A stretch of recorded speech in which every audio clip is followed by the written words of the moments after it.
लोकतंत्र जिंदाबाद में स्वागत है आपका।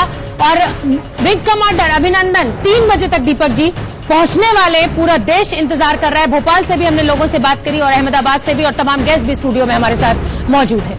बिल्कुल, और मैं सबसे पहले शुरुआत करता हूं रविंद्रनाथ सचदेव साहब से। रविंद्रनाथ जी, मैं आपसे जानना चाहता हूं, अभिनंदन का इंतजार पूरा मुल्क कर रहा है। आज जो मुल्क में आप भावनाएं देख रहे हैं, भावनाओं का उमार देख रहे हैं, उभरती हुई देख रहे हैं भावनाओं को, आपको क्या लगता है, क्या ये पूरा का पूरा जो प्रोसेस हमको दिखाई दे रहा है, ये एक बार फिर से साबित करता है कि पाकिस्तान ने जो कुछ किया, या पाकिस्तान ने जो कुछ किया उस पर भारत की जनता ने जो दबाव बनाया, उसका भी परिणाम है अभिनंदन की वापसी? और डेफिनेटली भारत में जो, और भारत के अंदर के जो ओपिनियंस और हमारी सरकार ने जो करा, ये सब उसी का परिणाम है। बट डेफिनेटली इंटरनेशनल प्लेयर्स ने भी मदद करी भारत की और कोलैबोरेट किया, खासकर अमेरिका ने, यूनाइटेड अरब एमिरेट्स ने, जहां सुषमा जी हैं, वो एक बहुत क्रिटिकल पीस आ रहा है निकल के। उनके क्राउन प्रिंस ने इमरान साहब को फोन करके, और याद रखिए यूएई ने हार्डली 15 दिन पहले पाकिस्तान को $3 बिलियन दिए उनकी इकोनॉमी को मदद करने के लिए, तो वो प्रेशर वहां से भी आ रहा है। पर सबसे मुझे पॉजिटिव जो चीज इस पूरे एपिसोड में दिख रही है, जो अनफॉर्चुनेट एपिसोड है, कि ये एक तरह का स्पाइरल हो रहा था। हम कुछ किए, पाकिस्तान कुछ किए, स्पाइरल होता जा रहा था। इस समय स्पाइरल रुक गया है। तो सबसे पॉजिटिव चीज ये है कि इस समय स्पाइरल जो हम बढ़ता जा रहा था वो रुक गया है, और एक अपॉर्चुनिटी है, पॉजिटिव अपॉर्चुनिटी है कि अब शांति हो। At the same time Pakistan को लेसन मिल गया है, डोमेस्टिकली भी, मिलिटरीली भी, और इंटरनेशनल कम्युनिटी के जरिए भी। तो एक होप का किरण थोड़ी जागती है कि पाकिस्तान। रवि, आपको क्या लगता है? सचदेव साहब बोल रहे हैं कि शांति होनी चाहिए। अब क्या आपको लगता है कि माहौल ऐसा बन गया है, परिस्थितियां ऐसी हो गई है, पाकिस्तान से जो कमिटमेंट किया जा रहा था, पाकिस्तान को जो कहा जा रहा था वो पूरा किया गया है, इसके चलते हम शांति की तरफ एक कदम बढ़े, या पाकिस्तान के उस ऑफर को एक्सेप्ट करें कि चलिए आइए बातचीत की टेबल पर बैठ जाते हैं, वो माहौल है अभी? मुझे दीपक जी बिल्कुल उल्टा लगता है। मुझे लगता है कि पहली बार पाकिस्तान इतने प्रेशर में है, उस पर इंटरनेशनल प्रेशर है, उस पर हमारी फोर्सेस का प्रेशर है, हमारी सख्त सरकार के सख्त रवैये का, और हमारे लोकतंत्र का प्रेशर। तो ये जो चौतरफा कार्रवाई हो रही है पाकिस्तान के खिलाफ, पाकिस्तान जिस तरह से कॉर्नर कर लिया गया है, ऐसा इतिहास में मैं कहूंगा इससे पहले कभी नहीं हुआ कि पाकिस्तान इतने प्रेशर में था। उनकी फोर्सेस घबराई हुई हैं, एक एक कदम वो सोच सोच कर उठा रहे हैं, वो फूंक फूंक कर कदम रख रहे हैं। हमारे जो विंग कमांडर है, उनको जिस तरह से वो लोग ट्रीट कर रहे हैं इस समय, ये सब पहले कभी देखा नहीं गया, और इस तरह की उम्मीद आप पाकिस्तान से कर नहीं सकते थे। ये सिर्फ इसलिए है क्योंकि अभी वो मौका है, उस मोड़ पर पाकिस्तान को हमारा लोकतंत्र ले आया है कि जहां अब उसे झुकना सीखना पड़ेगा, जहां अब उसको झुकने की आदत डालनी पड़ेगी। और यही वो वक्त है कि जब इस प्रेशर को मेंटेन किया जाए, जब ऐसे एग्रेशन को बनाए रखा जाए, ताकि अब कुछ ठोस कार्रवाई हो। अभी तक जो कुछ हुआ है दीपक जी, कुछ ठोस नहीं हुआ अभी तक कोई कार्रवाई आतंकियों के खिलाफ ठोस नहीं हुई है, बिल्कुल नहीं हुई है, और गेस्चर भी नहीं दिया। पहले मैं एक बात और याद दिलाना चाहता हूं यहां पर कि पाकिस्तान ने पहले यह कहा था कि आप डोजियर दीजिए, भारत ने अब डोजियर भी सौंप दिया है, लेकिन पाकिस्तान कार्रवाई के लिए एक कदम भी आगे नहीं बढ़ा है, बल्कि वहां के मंत्री कह रहे हैं भैया मसूद अजहर तो इतना बीमार है कि वो अपने घर से भी नहीं निकल सकता। मेडिकल बुलेटिन उसका जारी हो रहा है, और वो धमकी भरे ऑडियो उस दिन भी दे रहा था, ब्रिटेन सर्जिकल एयर स्ट्राइक हुई। मनीष भाई, मैं यहां आपसे ये जानना चाहता हूं कि हमारे लोकतंत्र जो जिंदाबाद है, उसने तो आज विंग कमांडर अभिनंदन को छुड़वा दिया, लेकिन पाकिस्तान आज इसलिए मात खा रहा है क्योंकि वहां का लोकतंत्र मर चुका है। वहां के लोकतंत्र को अब आईसीयू में रखने लायक भी जगह नहीं मिल पा रही है। जहां का जमीर मर जाए दीपक भाई, वहां लोकतंत्र जिंदा कैसे रह सकता? और चर्चा के पहले, जब आप ब्रेक के पहले जा रहे थे, आपने कहा कि सुषमा स्वराज ने आज जो ओआईसी के में कहा है कि हमारी लड़ाई आतंक से है, धर्म से नहीं। हालांकि ये जिहादी जो थे, ये हमेशा आतंक की लड़ाई को धर्म के भावनाओं से जोड़कर उन्माद भड़काने की कोशिश करते थे। और आज आप ये देखिए, हमारी सबसे बड़ी दूसरी जीत आज जो है कि ओआईसी में भारत है, पाकिस्तान नदारद है, क्योंकि यूएई जानता है कि भारत कितनी बड़ी ताकत है। यूएई में हमारे भारतीय जो काम करते हैं, उनकी अर्थव्यवस्था को अगर कोई चला रहा है, तो आप ये समझिए कि भारत के मौजूद वहां पे भारतीय मूल के नागरिक यूएई को ताकत दे रहे हैं। और एक्सपो 2020 है, यूएई जानता है कि पाकिस्तान के साथ खड़े रहकर आप एक्सपो 2020 में अपनी महारत नहीं हासिल कर सकते। यूएई की इकोनॉमी, अर्थव्यवस्था चरमराई हुई है। ऐसी स्थिति में जो खुद मर चुका एक मुल्क है, उसके साथ खड़े होकर यूं ही अपनी भद्द क्यों पिटाए? एक तो ये, दूसरा जो 3 बजे की बात है दीपक भाई, जिसमें हम सब पलक पावड़े बिछाए उस एक पल का इंतजार कर रहे हैं, वो एक वीडियो विजुअल का, वो एक पिक्चर का, जिसमें हमारा अभिमन्यु क्यों? क्योंकि पाकिस्तान रूपी चक्रव्यूह में वो फंस गया। वहां वो फंस गया, गलती से फंसा, क्योंकि हवाओं की नीयत खराब थी, पैराशूट वहां उतर गया। वो अभिमन्यु आएगा, विंग कमांडर अभिनंदन जैसे ही पहुंचेंगे, मुझे ऐसा लगता है कि हम सबके दिल को ठंडक पहुंचेगी। शोभना, आपको क्या लगता है, आपको इन परिस्थितियों को देखने के बाद क्या लगता है? आपको ये लगता है कि भारत और पाकिस्तान अब इस जगह पर आ गए हैं जहां से बातचीत की शुरुआत हो सके, या बातचीत के लिए एक स्टेप हम फॉरवर्ड कर सके? मैं तो एक बेबी स्टेप की बात कर रहा हूं, मैं एक पूरे स्टेप की बात भी नहीं कर रहा हूं। बच्चा जो एक छोटी सी स्टेप लेता है, क्या उसकी भी गुंजाइश भारत और पाकिस्तान के बीच गुंजाइश तो नहीं है। जो इतिहास रहा है दीपक जी पाकिस्तान के साथ, उसके बाद कोई गुंजाइश नजर नहीं आती है, क्योंकि जितनी बार हमने कोशिश करी उतनी बार पीठ में खंजर घोंपा गया। चाहे आप बस सेवा लेकर हम पहुंचे तो करगिल हो गया, मिठाई लेकर प्रधानमंत्री पहुंचे तो आपने देख लिया कि आतंकवादी हमला हो गया। तो पाकिस्तान पे भरोसा नहीं किया जा सकता। लेकिन हां, दोनों पड़ोसी देश है और अटल बिहारी वाजपेयी ने कहा था कि हम मित्र बदल सकते हैं, पड़ोसी नहीं बदल सकते हैं। तो बातचीत की उम्मीद एकदम ना उम्मीद हम हो जाए, वो भी हमें नहीं करना चाहिए। उम्मीद जिंदा रखनी चाहिए। हो सकता है कभी हालात सुधरे, वो गोली का साथ ना दे, बोली का साथ दे, तो हम बोली के लिए तैयार हैं। लेकिन अभी तो ये भी गुंजाइश नहीं है। बहुत पुराना शेर है, एक ना एक समा अंधेरे में जलाए रखिए, सुबह होने को है माहौल बनाए रखिए। लेकिन नवी माहौल बनाने का माहौल नहीं बनाए।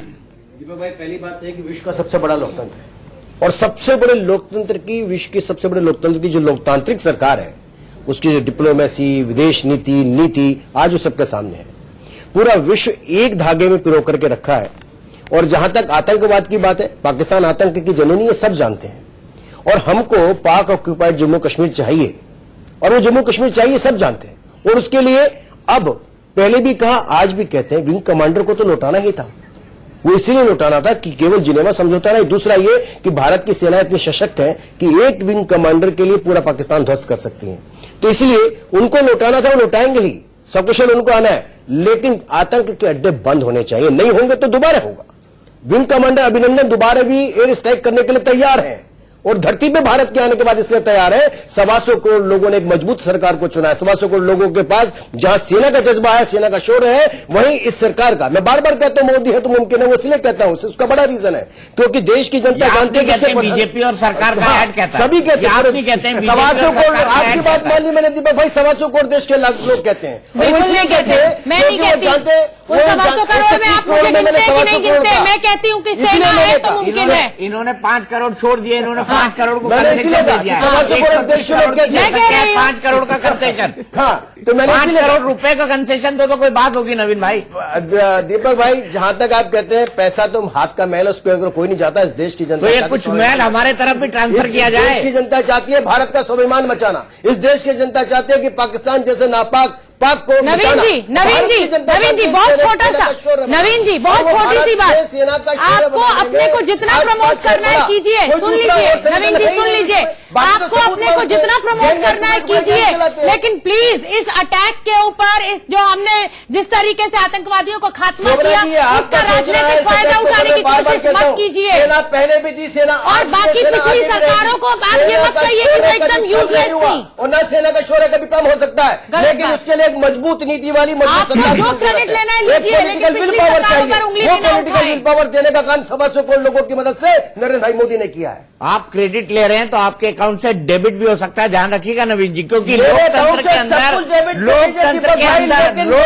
अंदर कोई असली देश के अंदर मजबूत सरकार चाहती है। आप नवीन मेरी बात सुन लीजिए, लोकतंत्र के अंदर कोई मजबूत है तो वो जनता है। नेता को वो चढ़ाती है, नेता को वो गिराती है। उस जनता की ताकत को आप कमजोर मत समझिए, बिल्कुल नहीं, ये मत समझिए। देश की जनता को पूर्ण विश्वास है और वही जानती है कि कौन कर रहा है। इसलिए आप पूरी सारी की सारी सीटें सर इस बार इन्हीं की आज सबसे दीपक भाई सबूत मांग रहे हैं, बताइए अभी फिर दोबारा से शुरू। चलिए आगे बढ़ते हैं, हम सीधे चलते हैं हमारे सहयोगी अजीत के पास। अजीत इस वक्त जुड़े हुए हैं, साउथ दिल्ली में वो मौजूद है। अजीत, क्या कहना है लोगों का विंग कमांडर अभिनंदन के बारे में? उनको क्या लगता है भारत आगमन पर, वो क्या कहना चाहते हैं, कैसे अपनी खुशी जाहिर करना चाहते हैं, क्योंकि आज देश खुद जश्न के माहौल में है।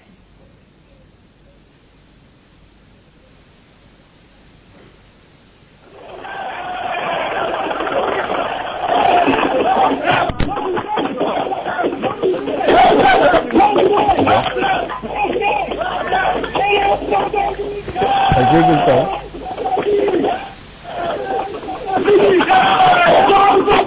की जाएगा अपने अंदर जो खुशी है वो खुशी यहाँ पे साफ जाहिर कर रहे हैं। हाथों में तिरंगे झंडे हैं, खुशियां हैं, जोश है, जुनून है। लेकिन तमाम जो महिलाएं इनसे बात कर लेते हैं, कुछ पुरुष से बात कर लेते हैं कि जो जोश है उस जोश की वजह क्या अभिनंदन का अभिनंदन है या वजह कुछ और?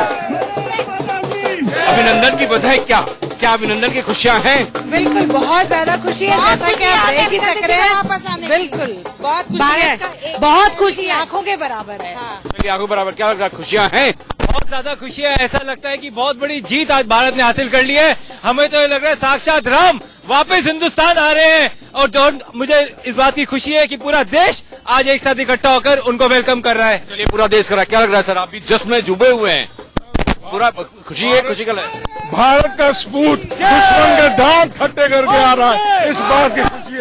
इसको कितनी खुशी है सर? उत्सव का दिवस है सर, उत्सव का दिवस है। चारों तरफ खुशी है। पाकिस्तान को उसकी जमीन पे खदेड़ दिया हमने। जमीन पे कुछ और लोग हैं। कितनी खुशियां, कितना जोश? बहुत ही ज्यादा जोश है। ठीक है अजीत, हम फिर आपका रुख करेंगे। हमारे साथ डिफेंस एक्सपर्ट वीएन झा साहब भी जुड़े हुए हैं। वीएन झा साहब, आपने एयरफोर्स में काम किया है, पूरा देश आज पलके बिछाए बैठा हुआ है विंग कमांडर अभिनंदन के लिए, लेकिन देश लौटने के बाद विंग कमांडर अभिनंदन के लिए कितना मुश्किल होगा, क्योंकि वो बड़े ट्रॉमा में रहे हैं, पाकिस्तानी फौज के कब्जे में रहे हैं, कितना मुश्किल उनके लिए होगा? देखिए, हम फौजियों के लिए कोई चीज मुश्किल नहीं होता है और न ही कुछ आसान होता है। वो आ रहे हैं, उन्होंने इंजेक्शन करी है, इंजेक्शन के बाद आ रहे हैं, तो ऑब्वियसली उनको मेडिकल सपोर्ट की जरूरत है। तो मेरा जैसा सोचना है, जैसे वो उनको सौंपा जाएगा वाघा बॉर्डर पे, तो एयरफोर्स टीम जो है वो उनको रिसीव करेगी, अपने माता पिता से मिलेंगे, वो अपने फैमिली से मिलेंगे, और उसके बाद वो या तो नियरेस्ट या फिर दिल्ली या किसी भी बड़े मेडिकल एस्टैब्लिशमेंट में आएंगे जहां पे उनका डिटेल चेकअप होगा। और इंजेक्शन के बाद वैसे भी कुछ चेकअप जो होते हैं मैंडेटरी होते हैं, कुछ रेस्ट जो होता है वो मैंडेटरी होता है। और विंग कमांडर अभिनंदन तो पाकिस्तान से होके आ रहे हैं, कितना बड़ा मानसिक दबाव होगा उनके ऊपर में पाकिस्तान में, ये आप सोच सकते हैं।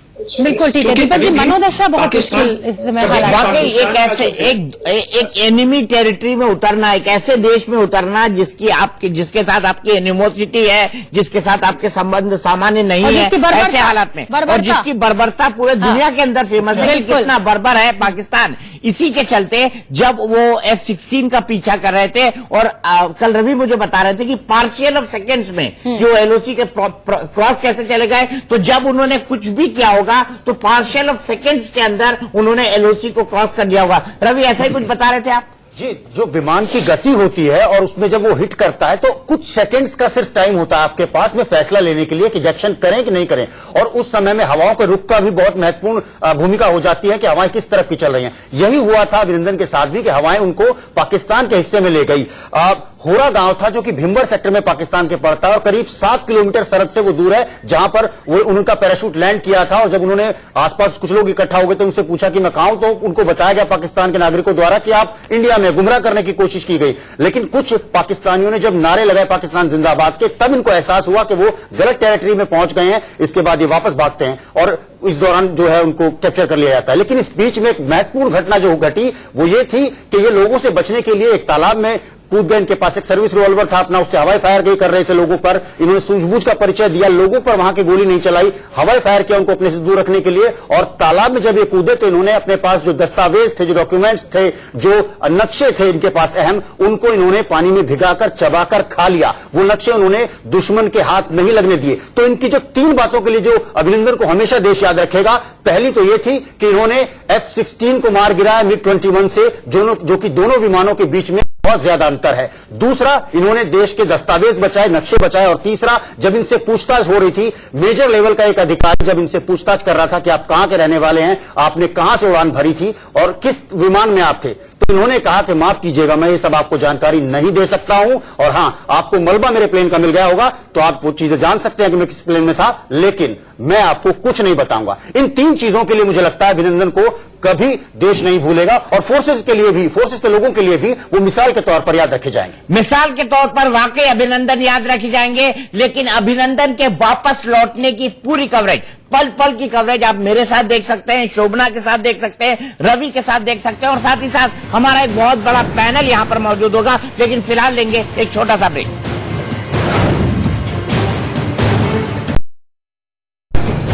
लोकतंत्र जिंदाबाद में एक बार फिर आप सभी का स्वागत। एक बड़ा पैनल भी हमारे साथ जुड़ा हुआ है। शुभ्रांत राय जी पॉलिटिकल एनालिस्ट है। शुभ्रांत जी, आपसे अभी मैं ब्रेक पर भी बात कर रही थी, आपको ऐसा क्यों लग रहा है कि जो कुछ हो रहा है उसका सारा क्रेडिट बीजेपी ले जा रही है?